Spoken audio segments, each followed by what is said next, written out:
Case of Kilmar Abrego Garcia.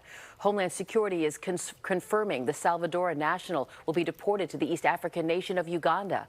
Hundreds of his supporters gathered outside a Baltimore federal court building to protest his deportation.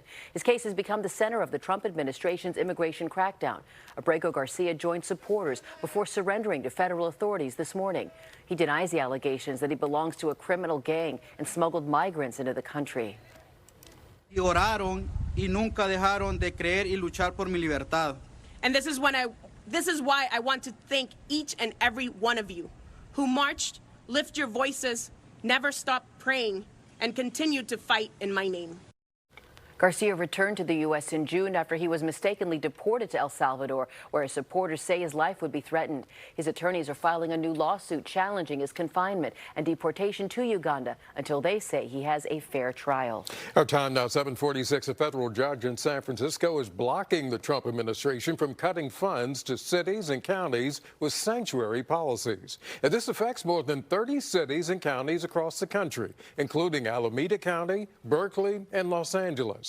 The Trump administration previously tried to deny funding to cities that limited their cooperation with federal immigration agencies. But the federal judge says the Trump order is unconstitutional. A big caffeine merger is in the works that involves a well-known company that started here in the Bay Area. And Wall Street is watching a Bay Area tech company for direction this week. Pam Cook back in the studio with today's dollars and cents. Yeah, good morning. High hopes for NVIDIA. Talk the town for quite some time now.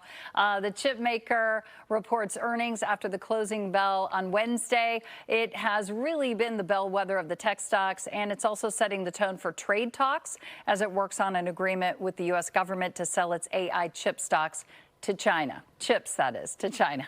The Wall Street investors keeping an eye on that this week. But as the opening bell rang, it rang in a busy week for earnings and reports on the economy.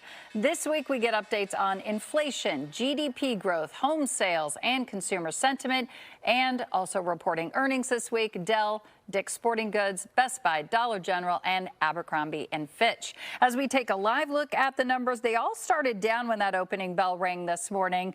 But the NASDAQ has turned positive with help from those tech stocks. The S&P 500 down just slightly. You can see the Dow Jones down about 0.5%, 218 points or so. It did finish the week, though, on Friday with a record close.